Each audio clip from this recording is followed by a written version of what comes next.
அதாவது சூரிய கிரகணம் வந்து உயிராற்று. நம்ம வந்து சூரியன் இருந்தால் தான் உயிர் ஆக்டிவிட்டீஸ் இருக்கும். ஆமா. அதனால் சூரியங்கிறது உயிராற்று. அந்த உயிராற்றல் மறைக்கப்படும் போது நம்மளுடைய எலும்பு தன்மை அப்போ நமக்கு ஒரு ஸ்ட்ரெச்சர் கொடுக்குன்னா அது சூரியனை வச்சு தான்.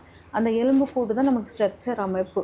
அதுதான் நம்ம சூரியனுடைய தன்மையாக எடுத்துக்கிறோம். இப்போ அந்த சூரிய கிரகணத்தப்போ நம்ம கட் பண்ணால் நம்மளுடைய எலும்புகள் அதெல்லாம் பாதிக்கப்படும். அந்த ஸ்ட்ரெச்சர்களுடைய அமைப்பு வந்து குலையும் அப்படிங்கிற மாதிரி அர்த்தம். உடல் அமைப்புகள் குலையும் அப்படிங்கிறது. அதே மாதிரி கை அந்த எலும்பு முறிவு, கை ஊனம் அந்த மாதிரி ஒரு ஊனங்கள் சூரியன்கிறது நம்மளுடைய வலது கண்ணில் பிரச்சனை அந்த மாதிரிலாம் வரக்கூடியதாக இருக்கும். ஆனால் சந்திர கிரகணம்ங்கிறது நம்மளுக்கு வந்து என்னென்னா நம்ம மனம் சார்ந்த விஷயமாக இருக்கும்.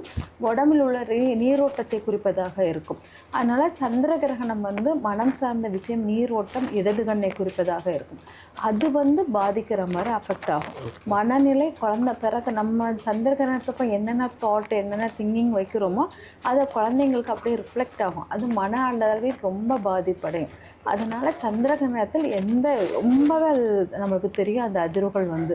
அதனால் அந்த சந்திர கிரகணத்தில் அந்த எண்ணெய் அதிர்வுகளை கரெக்டாக ஃபாலோ பண்ணணும்.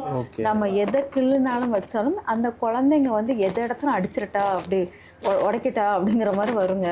ரொம்ப குணாதிசயம் மாறும், எல்லாமே மாறும்.